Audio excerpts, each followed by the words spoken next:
The Florida sun grows an awful lot of things very well. Although the sand is a little bit impoverished, it's a miracle what you can do with a little bit of fertilizer and some hard work. I remember in the late 1980s, when I was a child, there was a neighbor that was moving away. He had this magnificent green thumb. And among the many gifts that he gave my stepfather and mother were two very small grapevines.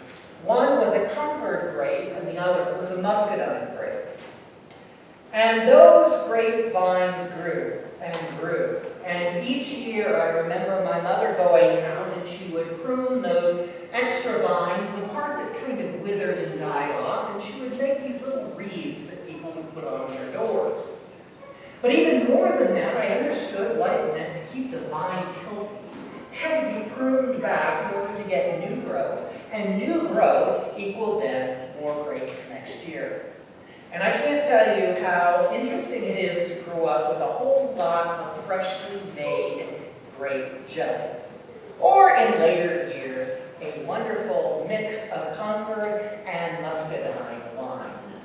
One of the great joys of my ordination was using my family label as the altar wine that morning. Well, Jesus is speaking about vine this morning. The true vine, the one that we are supposed to abide in. And if you want to understand the context in which this is said, mind you, in John's Gospel, we see that it happens in between the Last Supper and the scene in the garden where he's betrayed. We can presume that he's walking along and he sees a vine and he sees perhaps some dead growth on that vine and uses it as a chance to illustrate what it means to abide in him. Here, Jesus makes use of one of his very well-known I am statements. We heard one of them last week, but here we have the statement, I am the true vine. And that illustration is not something that would have been lost on ears that would have heard the Old Testament regularly. We see it referred to in Psalm 80 and also in Isaiah chapter 5. Jesus says, he is the true vine, which means that he is different from the nation of Israel. He is different, and yet he is perfecting the same law.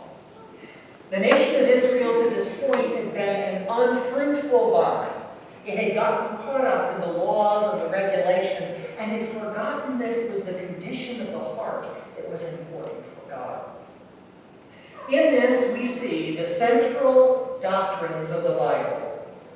Through union with Christ, we have conversion, we have sanctification, and we have some tools for a practical journey. So if Jesus is the vine in which we are to abide, who then is the vine grower? Jesus identifies that the vine grower is his Father, and it is he who does the pruning. And the Spirit, although the Spirit is not mentioned by name, it is the means by which the disciples receive life in the vine. So we have Jesus, the true vine, the Father, who is the vine grower, or the vine tender, the one who does the pruning, the one who cares for the vine itself, which of course is his Son. And then the Spirit, through which there is life. All you have to do to understand the beauty of a vine is understand a little bit of the science that goes around it. You see, most vines are not just a grape that is planted in the ground and it germinates and it grows a vine. No, there is quite a bit of care. There is tilling with the soil.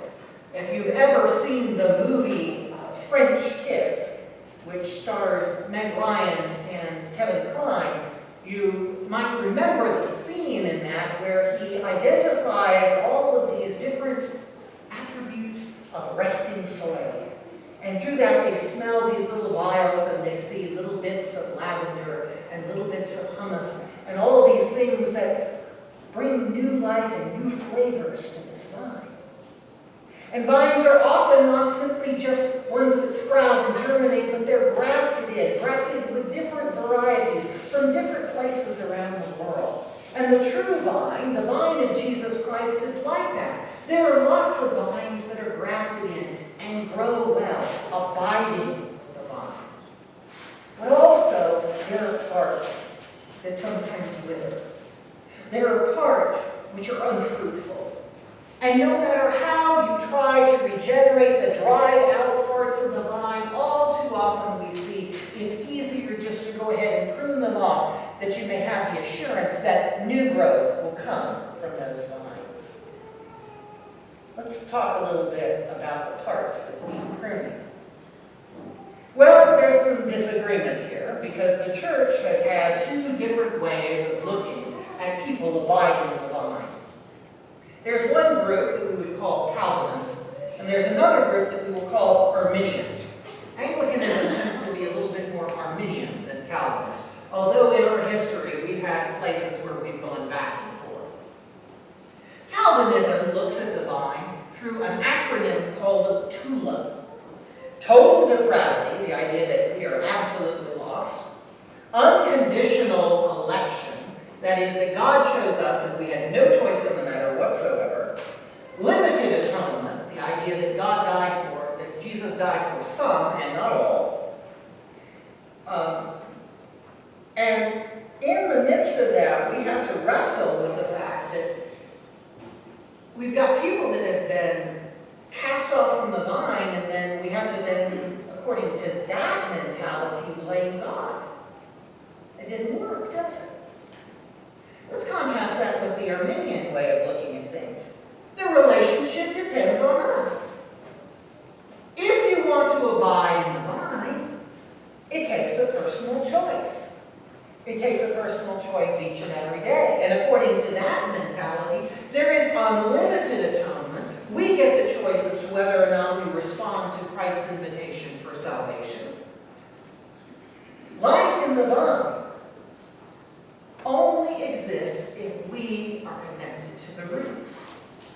Pretty soon we're going to approach Pentecost, which symbolizes the life of the Spirit.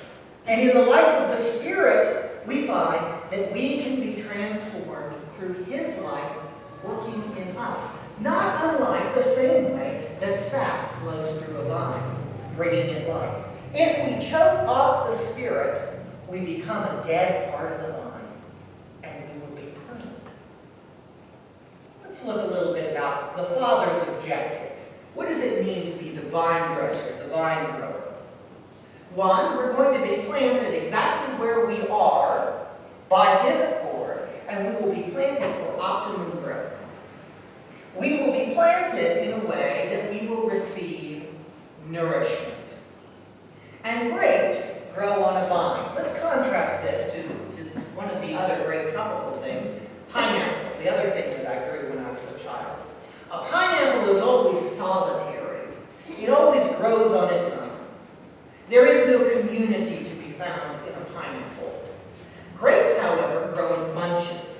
And when you see a healthy vine, you see that there are many bunches of grapes. Grapes huddle together, much like a local church huddles together. It's stronger. But then if you want the best growth for a vine, if you want the best yield for your effort, you must prune. We must be focused on individuals by being focused on our congregation. If the congregation is healthy, our individuals will be healthy because we will abide in the vine. The Father prunes, notice, the branch, not the fruit. Why is that important? He does not cast off individual people. He does not take us away from the vine because we bore fruit even though the vine was withered. The part of the vine that He prunes back is the part that needs to be pruned back for the health of the church. Now remind you, not all growth is productive. Sometimes we see growth in churches that's better characterized as cancer as opposed to growth that happens in abiding with the true vine. We may see that attitudes and anger and strife may multiply, much like cancer does. But that's not the growth that the vine dresser is looking for. The vine dresser is looking to prune so that the entire vine, the entire witness of Christ in the some of our Protestant brothers and sisters say, a response to our own personal sin. Pruning is a response to health. It keeps us tended. It keeps the vine growing. And where the vine grows, new grapes appear, and we call this evangelism. It is the healthy byproduct of a healthy church. And what is the evidence of healthy churches, healthy fruit on the vine? Well, when you have an awful lot of fruit on the vine, it hangs downward. It understands humility. It bows in the face of the Lord. And that is a mark of our humility and respect, that the more we grow, the more humble we should be. Now, the secret of abiding in Christ. If we're cleansed in baptism, and we renew that cleansing through working our faith, regular confession, restoration, that is conversion of life, we will ultimately find our joy in Jesus.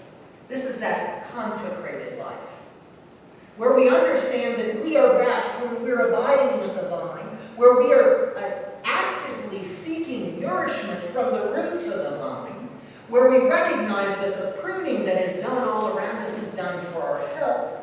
And much like the good vine, we are going to be pulling up all kinds of good flavors from the soil because the Father has provided the fertilizer, because He's the vine dresser. Today, you are planted in a good vine. You're planted with a rich history. You're planted not just simply with an offshoot of the vine that happened here in 1871 here in Grand Island. No, that vine was part of a larger vine that came from the eastern part of the United States, which came from Great Britain, which ultimately came when Augustine came from Rome. And when Augustine came from Rome, Rome received that faith from Constantinople. Constantinople received that faith from Jerusalem, and on and on. It's one winding vine, which leads to you. This cluster of grapes here today. Take your nourishment. Take that which is given to you freely. If you abide in Him, then He will make you His disciples. And if He makes you His disciples, you will bear much fruit. Take the pruning as it comes. Take it as a chance for new growth and new opportunities. It's not unlike silly things like when the rector changes the bulletin on you, and you find that you're getting pruned a little bit because it's not comfortable, but yet it's something that is launched for your growth. Abide in the vine, and they bear